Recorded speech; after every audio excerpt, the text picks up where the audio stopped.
영국의 어느 인터넷 잡지에 다음과 같은 글이 실렸습니다. 제목은 설교의 무용론이라고 하는 제목이었습니다. 설교가 별 쓸모가 없다라고 하는 타이틀이었습니다. 내용은 이렇습니다. 나는 30년 동안 교회를 다녔습니다. 그 30년 동안 나는 약 3,000편 정도의 설교를 들었지만 지금 기억나는 설교는 단 한 개도 없습니다. 내 생각에는 목사들은 불필요하게 많은 시간을 설교 준비에 사용하는 것 같습니다. 설교 준비에 사용하는 시간을 차라리 다른 곳에 사용하는 것이 낫지 않을까요? 그 밑에 많은 댓글들이 올라왔습니다. 그리고 그 중에 한 댓글이 달린 후에 모든 논쟁이 잠잠해졌다고 합니다. 그 댓글은 이거였습니다. 나는 아내와 30년 동안 결혼 생활을 했습니다. 그리고 지금까지 생활하는 동안 아내는 저를 위해서 약 3만 개의 식사를 준비했습니다. 30년이 지난 지금 나는 정말 감동적이었던 식사는 한 끼도 기억하지 못합니다. 하지만 내가 분명히 믿는 사실은 기억조차 할 수 없을 만큼 당연히 받은 그 식사들이 나를 견디게 만들어주고 힘을 공급했다라고 하는 것입니다. 어떤 분이 일부에는 아멘을 크게 하시더라고요. 여성분이셨는데 저는 이 글을 보면서 제가 오늘 설교하는 내용도 아마도 언젠가는 곧 다 잊혀지고 말 것이다, 그런 생각을 해보았습니다. 제가 항상 홈런을 칠 수도 없죠. 항상 별식을 드릴 수도 없죠. 그렇지만 제가 믿고 확신하는 것이 있어요. 오늘 설교 말씀을 통해서 여러분과 제가 한 주간을 살아가는데 영의 양식이 될 것이다. 우리 모두가 오늘 말씀을 통해서 이 성탄의 참된 의미를 깨닫고 영적 에너지를 공급받는 복된 삶이 모두에게 있기를 주님의 이름으로 간절히 축복합니다. 우리가 오늘 성탄 주일을 맞이하는데 많은 사람들이 예수님의 탄생 이야기를 말하면 이 예수님의 어머니 마리아에 대해서 떠올리죠. 근데 그 예수님의 아버지 요셉은 거의 생각하지도 아니하고 잘 기억하지도 않습니다. 근데 마태는 이 예수님의 탄생 이야기를 기록하면서 예수님의 육신의 아버지 요셉에 대한 이야기를 언급하고 있어요. 다른 말로 표현을 한다면 예수님의 탄생에 있어서 요셉은 꼭 필요한 중요한 인물이었다라고 하는 것을 의미하는 것입니다. 그래서 오늘은 이 예수님께서 이 땅 가운데 오실 수 있도록 헌신과 순종의 삶을 살았던 요셉에 대해서 나누려고 합니다. 그렇다면 이 성탄의 주인공이신 예수님께서 탄생하는 데 쓰임받았던 요셉은 어떠한 삶을 살았고 우리에게 주는 영적인 레슨이 무엇인가라고 하는 것입니다. 우리가 잘 알고 있죠.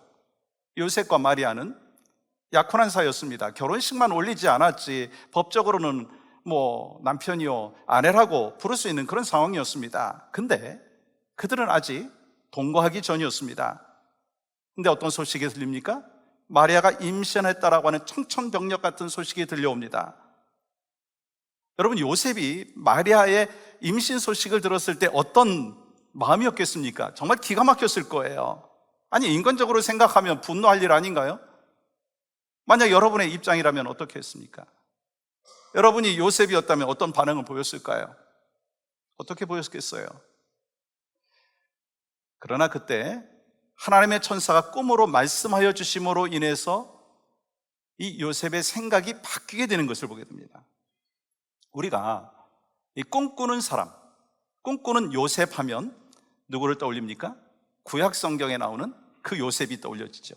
그런데 이 신약 역시 요셉이라고 하는 그 인물이 나오게 되는데 하나님께서는요, 중요한 순간에 천사를 통해서 요셉에게 꿈을 꾸게 하십니다. 꿈을 통해서 말씀하신다는 거예요. 그러니까 이 구약에 나오는 그 요셉이 꿈쟁이라고 한다면 아마 오늘 본문에 나오고 있는 그 요셉의 아버지 요셉도 꿈쟁이다라고 얘기할 수가 있을 것입니다. 제가 그것을 성경을 통해서 한번 확인해 볼까요? 첫 번째 꿈은요, 마태복음 1장 20절에 이렇게 기록합니다. 이 일을 생각할 때 주의 사자가 현몽하여 이르되 또 두 번째 꿈은 마태복음 2장 13절 말씀입니다.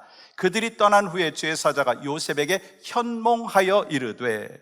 세 번째 꿈은 마태복음 2장 19절과 20절인데 헤롯이 죽은 후에 주의 천사가 애굽에서 요셉에게 현몽하여 이르되. 마지막 네 번째 꿈은 마태복음 2장 22절입니다.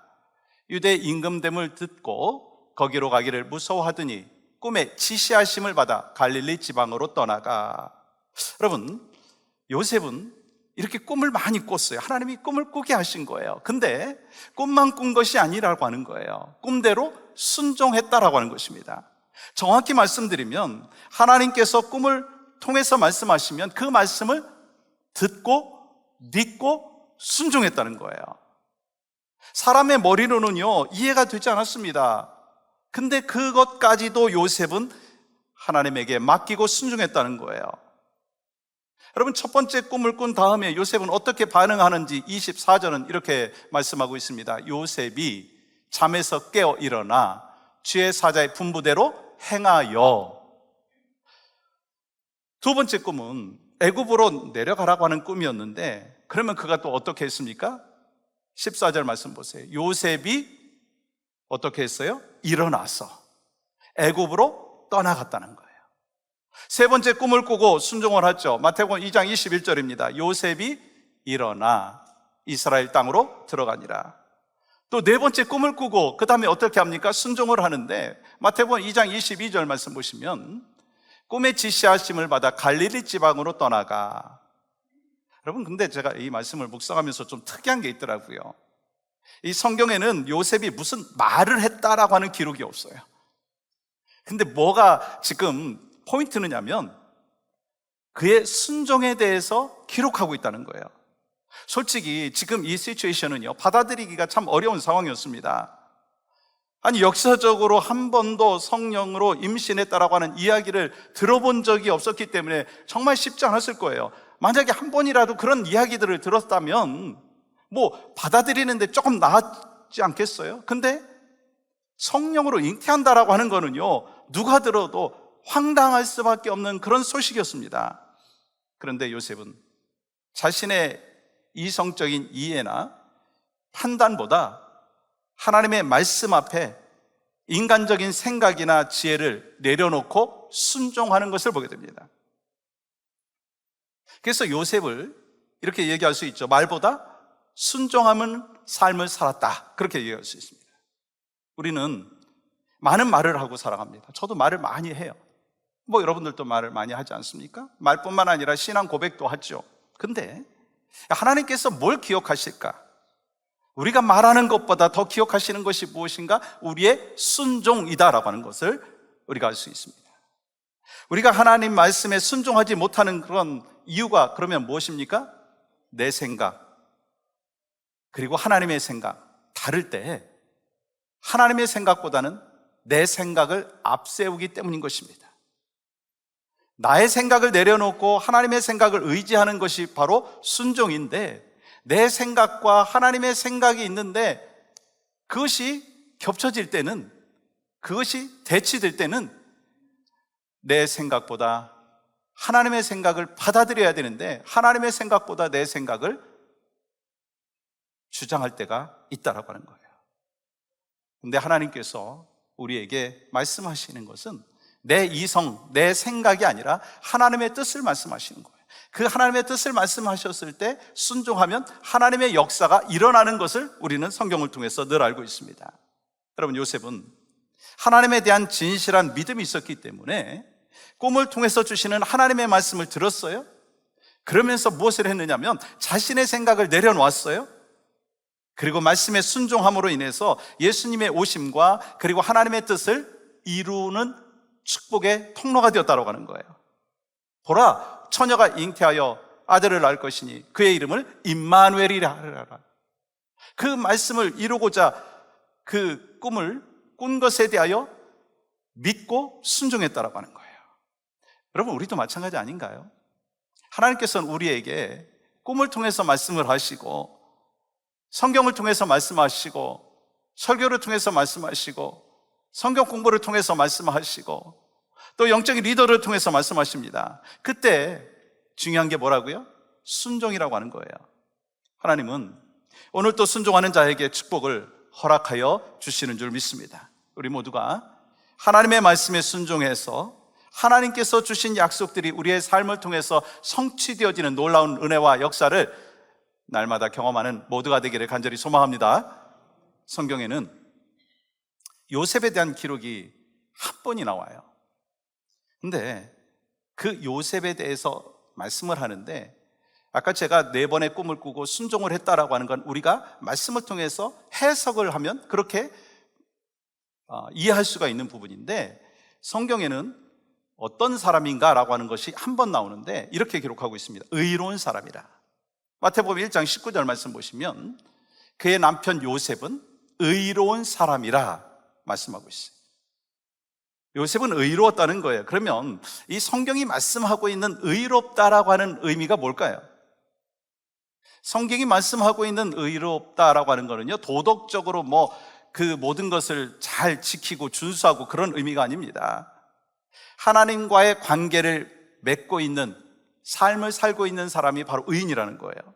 하나님과 연결되어 있고 하나님과 관계 속에서 막힘이 없고 하나님과 친밀한 교제를 통해서 하나님의 뜻을 받아들이고 그 말씀에 순종하는 사람이 바로 의인이다라고 하는 거예요. 그런 의미에서 성경에 보면 노아를 의인이라고 얘기했죠. 또 욥을 의인이라고 이야기했습니다.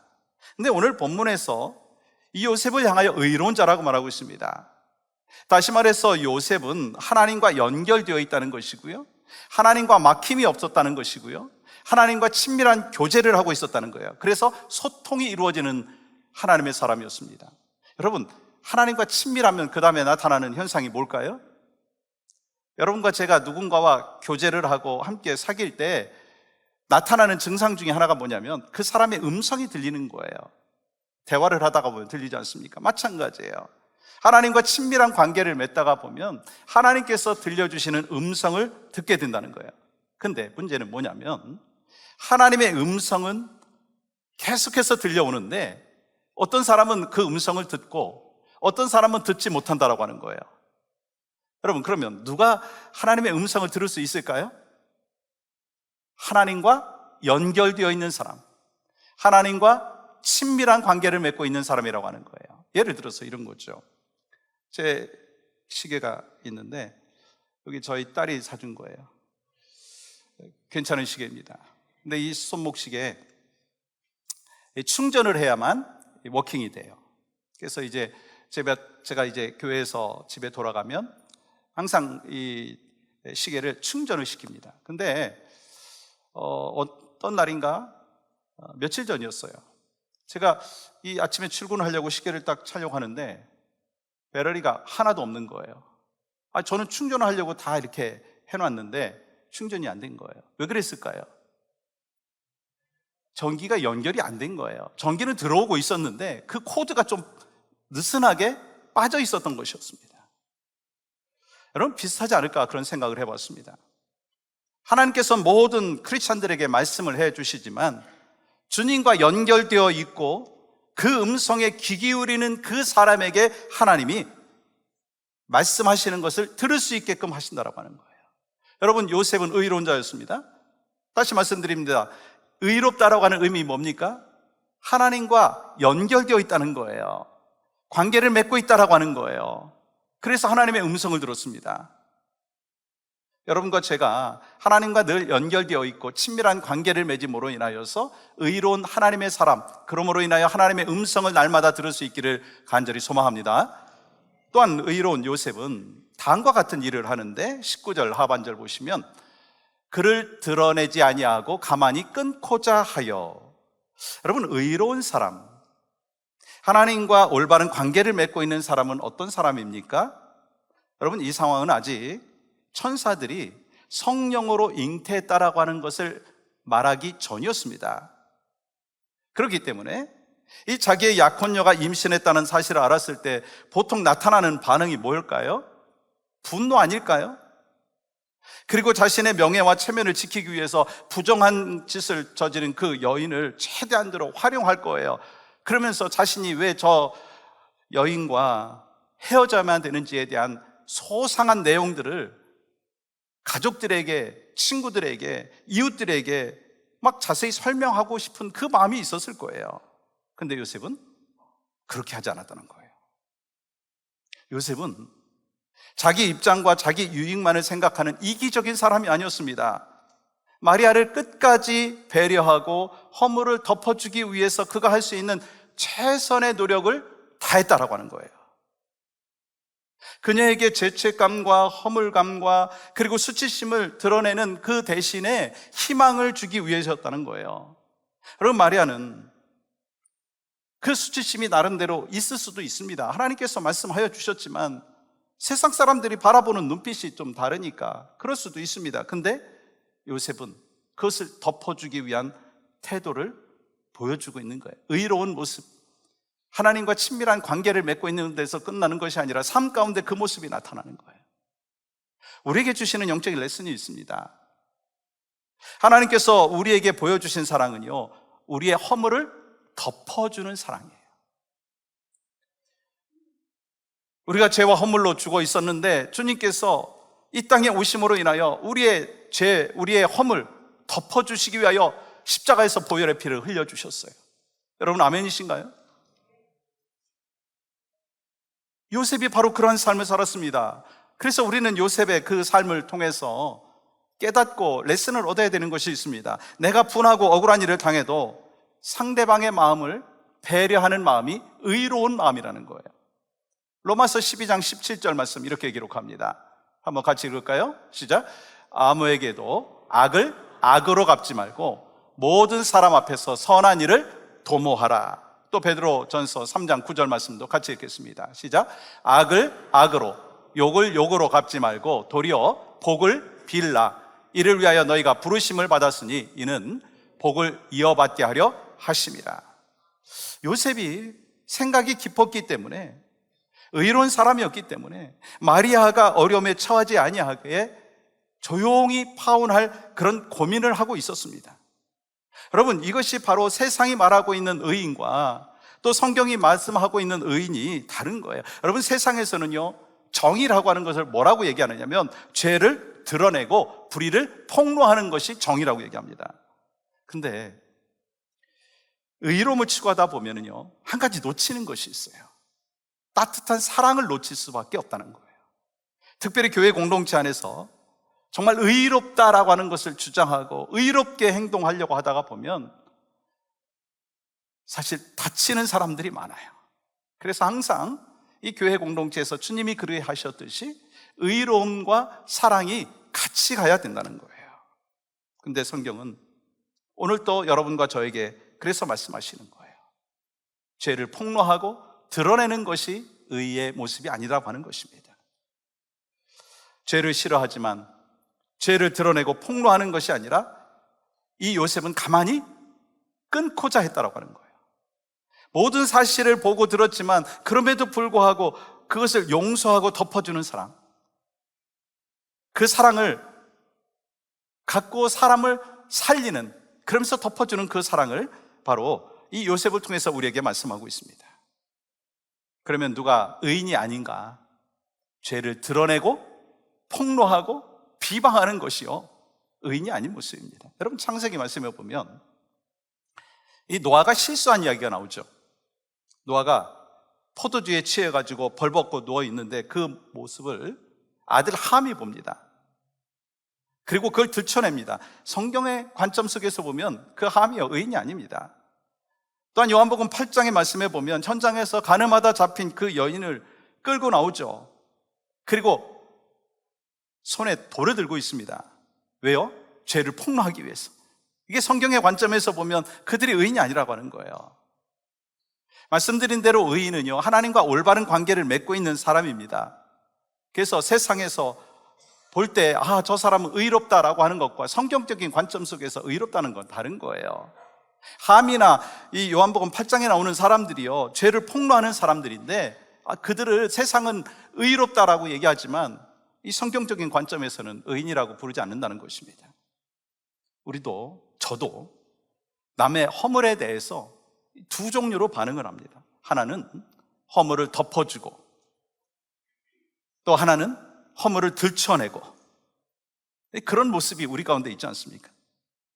남의 허물을 들춰내고 비방하고, 또 다른 하나는 남의 허물을 덮어주고 감싸주는 거예요. 저도 그렇더라고요. 이 죄성으로 인해서 누군가 잘못을 하고 실수를 하면 부족함을 덮어주기보다는 누군가에게 알리고 싶은 그런 마음이 있어요. 누가 싸웠다더라, 누가 뭐 실패했다더라, 누가 뭐 죄를 지었다더라. 그런 말하는 것을 좋아하는 것이 우리의 습성입니다.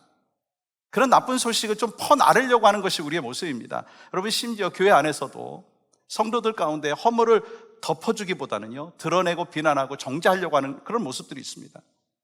그래서 솔직히 우리가 기도 제목을 막 쉐어해야 되잖아요. 제가 이런 어려움이 있습니다, 이런 기도 제목이 있습니다.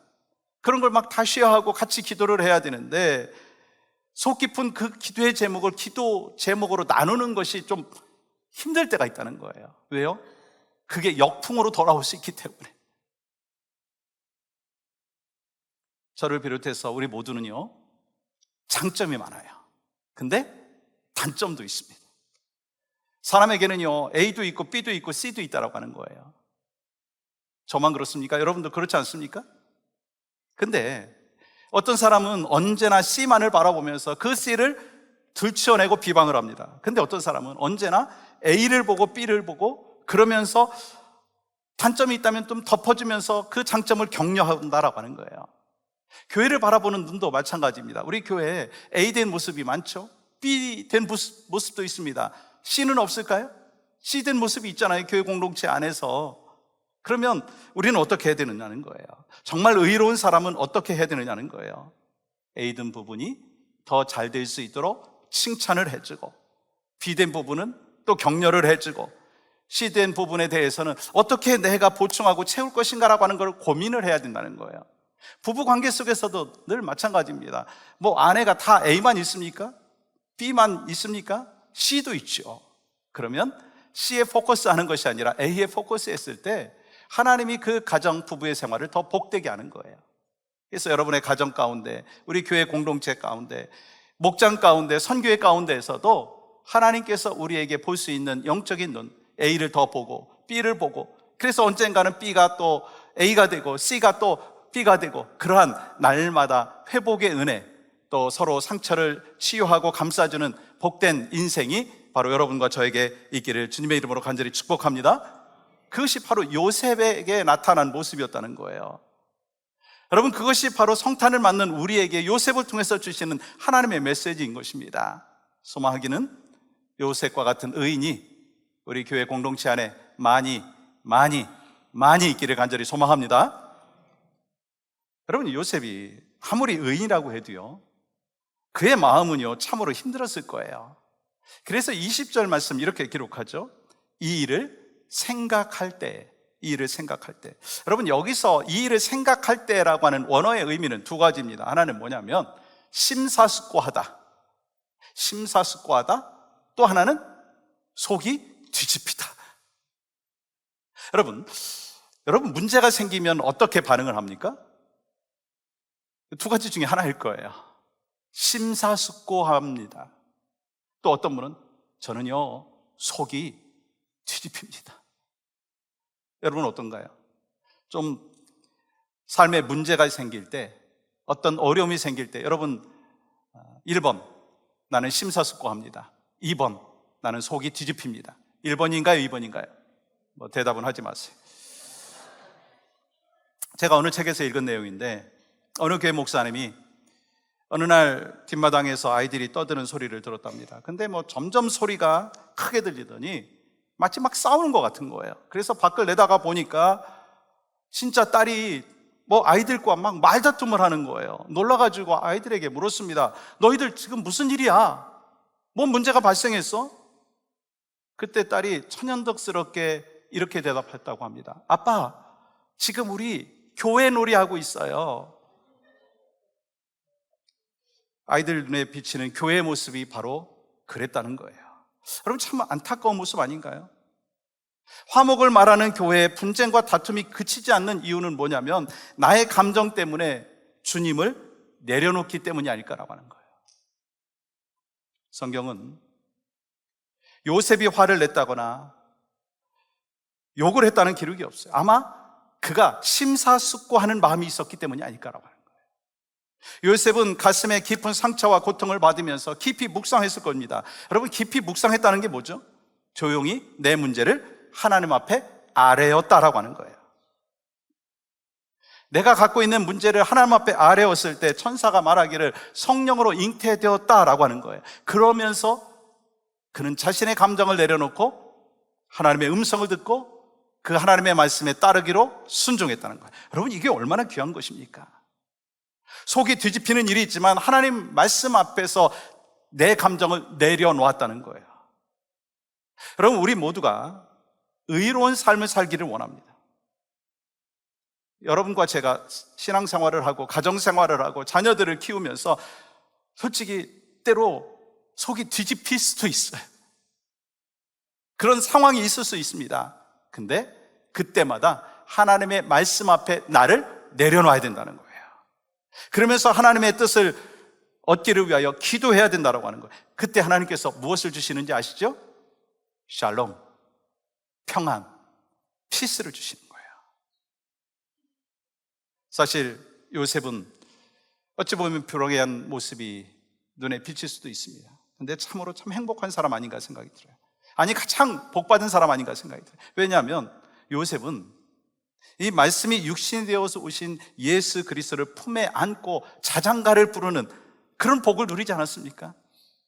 아, 요셉이요, 하나님의 구원의 사역에 하나님과 동역하는 은혜와 복을 받지 않았습니까?